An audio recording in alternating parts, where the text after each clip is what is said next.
L'établissement du grand prêtre d'Israël a eu lieu sur le mont Sina, lorsque Dieu est descendu. Ainsi, lors de l'alliance avec les Israélites, Aaron fut établi grand prêtre. Depuis lors, du mont Sina jusqu'à la crucifixion du Seigneur Christ, pendant une période d'environ 600 ans.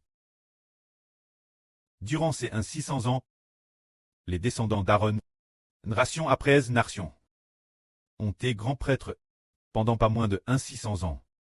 Pourtant, les grands prêtres de l'Ancien Testament, qui ont été grands prêtres pendant tant d'années, plus de 600 ans, n'ont cessé de conduire le peuple connaître Dieu, mais qui ont-ils finalement fait connaître?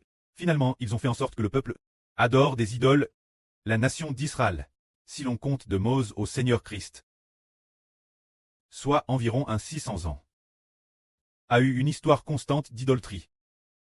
Quand nous lisons le premier livre des rois, le deuxième livre des rois, le premier livre des chroniques, tous racontent que les Israélites adoraient des idoles, étaient une nation qui abandonnait Dieu.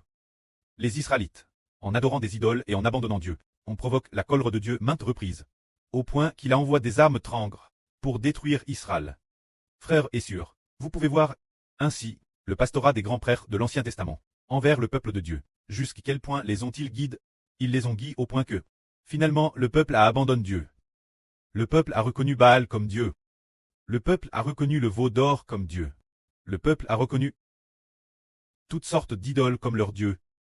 C'est cela que les grands prêtres de l'Ancien Testament ont conduit le peuple qu'ils guidaient, ce point-là. Dans ce cas, frères et sœurs, croyez-vous que les gens de l'Ancien Testament, que les grands prêtres de l'Ancien Testament, ne pouvaient pas du tout conduire les gens devant Dieu? Cependant, le grand prêtre du Nouveau Testament est différent. Le grand prêtre du Nouveau Testament, pour quiconque connaisse le Seigneur Jésus-Christ, le grand prêtre du Nouveau Testament. Frère Hbreu, je voudrais demander aux frères et sœurs, parmi tous ceux qui connaissent le Seigneur Jésus-Christ, a-t-il encore quelqu'un qui adore des idoles? Plus personne. Plus aucun d'entre eux. A-t-il encore quelqu'un qui adore ses ancres? Plus personne. Grâce au grand prêtre du Nouveau Testament, c'est par le nom du Seigneur Jésus, que tous connaissent. Le précleste, qui est Jéhovah, c'est précisément par le nom du Seigneur Jésus, que plus personne n'adore d'idoles. Par le nom du Seigneur Jésus-Christ. Personne non plus n'adore de mauvais esprits. C'est cela. Le grand prêtre du Nouveau Testament. Et bien que nous soyons des païens, c'est par le nom du Seigneur Jésus que nous pouvons connaître Dieu. Mais, les grands prêtres de l'Ancien Testament, tous ces grands prêtres qui guidaient le peuple, tout le peuple, tous adoraient des idoles, c'est dire la nation d'Israël. De Mose au Seigneur Christ. Pendant ces 600 ans, les grands prêtres de l'Ancien Testament, le peuple qu'ils guidaient, adorait le veau d'or, et Madame Pen Aaron établi grand prêtre.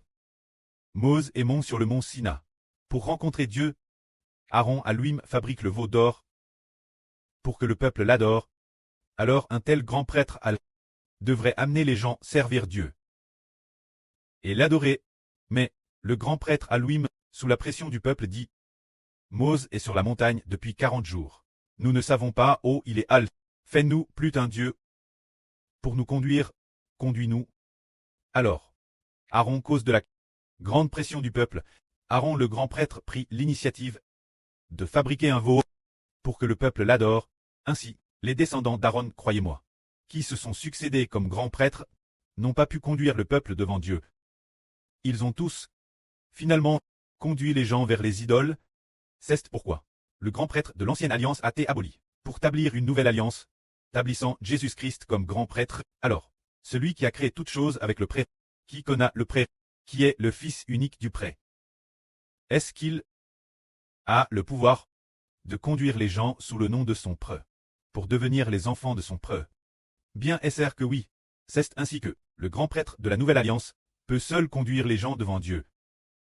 Car le frère Hbert a reçu le nom du Seigneur, devenant le grand prêtre établi par le prêtre et le Seigneur. Alors, tout comme nous les vainqueurs, en lisant l'Apocalypse, découvrons que tous doivent chanter le grand prêtre de la nouvelle alliance, le Mose de la nouvelle alliance, le serviteur de Dieu, le cantique de Mose et le cantique de l'agneau. Oh, est-ce qu'il chante le cantique du frère Hbert et le cantique du Seigneur Christ? C'est sur la mer de Verclest. C'est le grand prêtre de la nouvelle alliance, qui peut conduire les frères et sur la victoire, se libérer de l'emprise de Satan le diable, pour devenir pleinement enfant de Dieu, pour devenir NS de l'Esprit Saint. Finalement, il conduit les frères et sœurs sur la mer de verre, pour que les frères et sœurs deviennent enfants de Dieu. Peuple de Dieu, c'est seulement le grand prêtre de la nouvelle alliance qui peut faire d'une grande nation que dans tout le pays. Tous soient vainqueurs. Tous soient livrés des liens du pshach. L'ivresse de Satan, l'ivresse des idoles. Complément l'ivresse. Pour devenir enfant de Dieu, c'est par la puissance de l'Esprit Saint qu'il devient grand prêtre. Amen.